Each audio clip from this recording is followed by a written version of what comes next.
Laudetur Jesus Christus.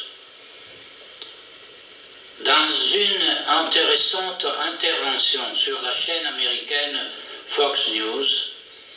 intitulée The Church of the Environmentalism, le journaliste Tucker Carlson a souligné une contradiction qui a peut-être échappé à beaucoup, mais que je trouve extrêmement révélatrice. Carlson rappelle que la Constitution américaine interdit la religion d'État. Mais depuis un certain temps, les gouvernements démocrates ont imposé au peuple américain le culte mondialiste avec son agenda green, ses dogmes woke, ses condamnations avec la cancel culture, ses prêtres de l'OMS, les prophètes du World Economic Forum. Une religion à tout égard, totalitaire non seulement pour la vie des individus qui la pratiquent, mais aussi dans la vie de la nation, qui la confesse publiquement, en adopte les lois et les sentences, s'en inspire dans l'éducation et dans toute action gouvernementale. Au nom de la religion mondialiste, les adeptes exigent que tous les citoyens se comportent conformément à la morale du nouvel ordre mondial, acceptant sans critique, avec une attitude de soumission pieuse à l'autorité religieuse, la doctrine définie ex cathedra par le Sanhédrin de Davos. Aux citoyens, il n'est pas demandé de partager les motivations qui justifient les politiques sanitaires, économiques ou sociales imposées par les gouvernements, mais un assentiment aveugle et irrationnel qui va bien au-delà de la foi. Pour cette raison, il n'est pas permis de contester la psychopandémie, de critiquer la gestion de la campagne de vaccination, d'argumenter l'absence de fondement des alarmes climatiques, d'opposer l'évidence de la provocation de l'OTAN envers de la Fédération de Russie avec la crise ukrainienne, de demander des enquêtes sur l'ordinateur portable de Hunter Biden ou sur la fraude électorale qui a empêché le président Trump de rester à la Maison-Blanche ou de refuser de voir des enfants corrompus par des obscénités de la LGBTQ. Après 3 ans de folie, incompréhensible pour un esprit rationnel, mais amplement justifiable dans une perspective de fidéisme aveugle, la proposition formulée par une clinique américaine de demander aux patients de renoncer à une partie de l'anesthésie pour réduire leurs traces de dioxyde de carbone et sauver la planète ne doit donc pas être lu comme un prétexte grotesque pour réduire les dépenses des hospitaliers au détriment des patients, mais comme un acte religieux, comme une pénitence acceptée volontairement, comme un acte éthiquement méritoire. Le caractère pénitentiel est indispensable dans cette opération de conversion forcée des masses, car elle contrebalance l'absurdité de l'action par la récompense d'un bien promis. En portant le masque, qui ne sert à rien, le fidèle citoyen a fait son propre geste de soumission, s'est offert à la divinité, l'État, la communauté, une soumission confirmée par l'acte tout aussi public de la vaccination qui a représenté une sorte de baptême dans la foi mondialiste, l'initiation au culte. Les grands prêtres de cette religion en viennent à théoriser le sacrifice humain avec l'avortement et l'euthanasie. Un sacrifice requis par le bien commun pour ne pas surpeupler la planète, ne pas alourdir la santé publique, ne pas être un fardeau pour la sécurité sociale. Même les mutilations auxquelles sont soumis ceux qui professent la doctrine du genre et la privation des facultés de reproduction, induites par l'homosexualisme, ne sont rien de plus que des formes de sacrifice et d'immolation de soi, de son corps, de sa santé, jusqu'à la vie elle-même, en assumant par exemple une thérapie génix expérimentale, manifestement dangereuse et souvent mortelle. L'adhésion au mondialisme n'est pas facultative. Le mondialisme est la religion d'État. Et l'État tolère les non-pratiquants dans la mesure où leur présence n'empêche pas la société d'exercer ce culte. Bien davantage, dans sa présomption d'être légitimé par des principes éthiques, pour imposer aux citoyens ce qui représente un bien supérieur et incontestable, l'État oblige également les dissidents à accomplir les actes fondamentaux de la morale mondialiste, en les punissant s'ils ne se conforment pas à ces préceptes. Manger des insectes et non de la viande, s'injecter des drogues au lieu de mener une vie saine, utiliser l'électricité au lieu de l'essence,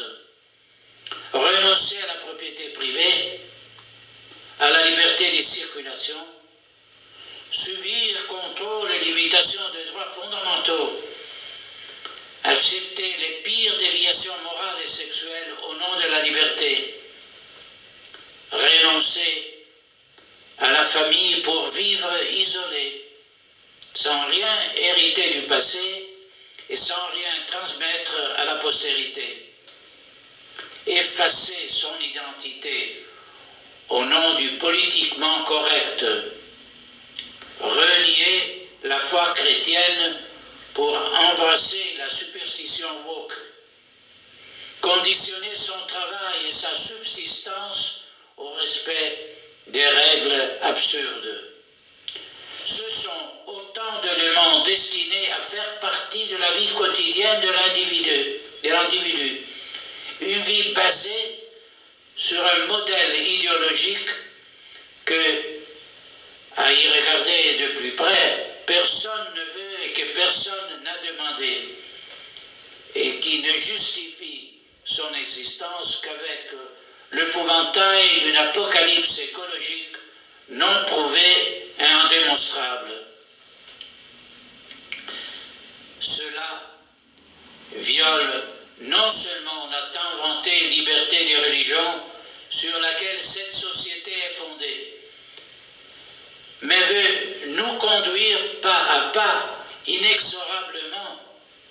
à rendre ce culte comme exclusif,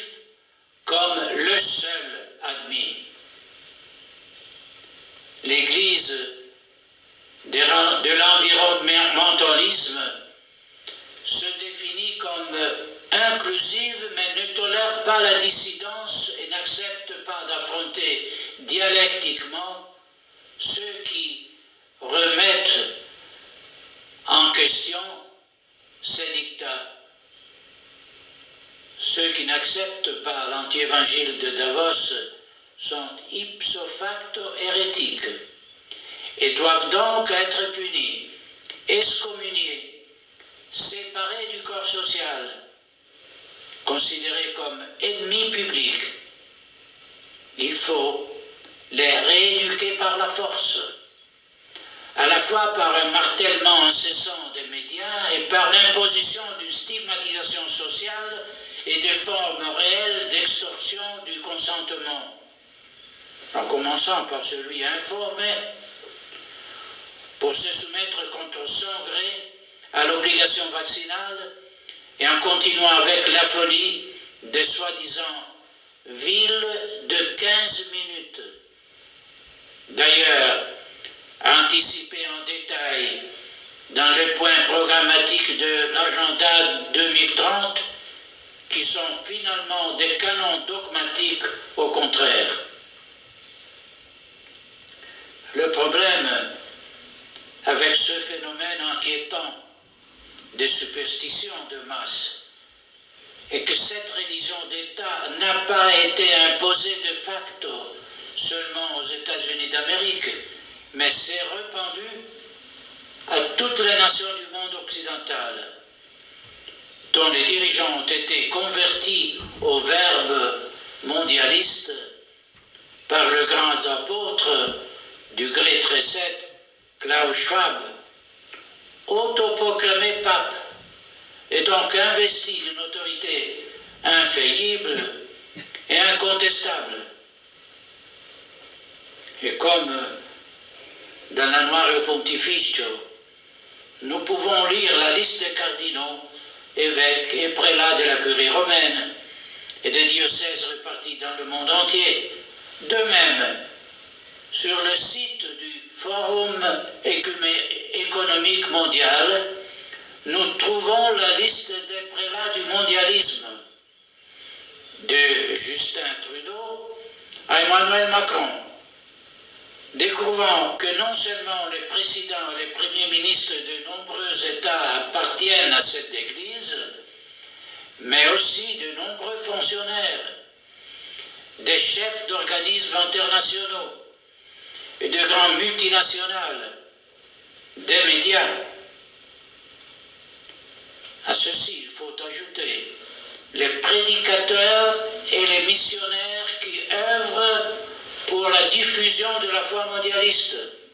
acteurs, chanteurs, influencers, sportifs, intellectuels, médecins, enseignants. Un réseau très puissant, très organisé, répandu non seulement au sommet des institutions, mais aussi dans les universités et les tribunaux, dans les entreprises et les hôpitaux, dans les organismes périphériques et les municipalités locales, dans les associations culturelles et sportives, de sorte qu'il est impossible d'échapper à l'endoctrinement, même dans une école primaire provinciale ou dans une petite communauté rurale. Il est déconcertant, vous le reconnaîtrez, que dans le nombre de convertis à la religion universelle, nous puissions également compter des représentants des religions du monde, et parmi eux, même Jorge Mario Bergoglio, que les catholiques considèrent comme le chef de l'Église de Rome, avec tout le train des ecclésiastiques qui lui sont fidèles. L'apostasie de la hiérarchie catholique en est venue à vénérer l'idole de la Pachamama, la mère terre, personnification démoniaque du mondialisme amazonien, écuménique, inclusif et durable.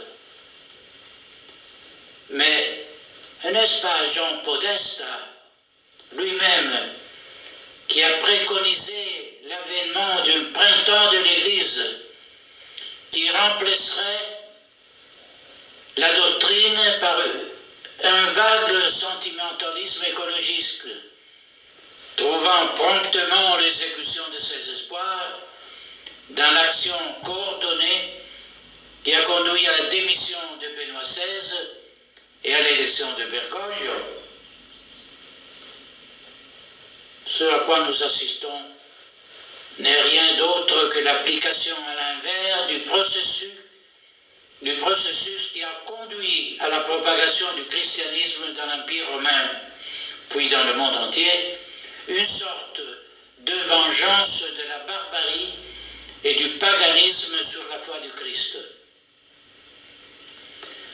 Ce que Julien l'apostate a essayé de faire au IVe siècle, c'est-à-dire restaurer le culte des dieux païens, est aujourd'hui poursuivi avec zèle par de nouveaux apostates, tous unis par une fureur sacrée qui les rend aussi dangereux qu'ils sont convaincus de pouvoir réussir dans leur intention en raison des moyens inouïs dont ils disposent. En réalité, cette religion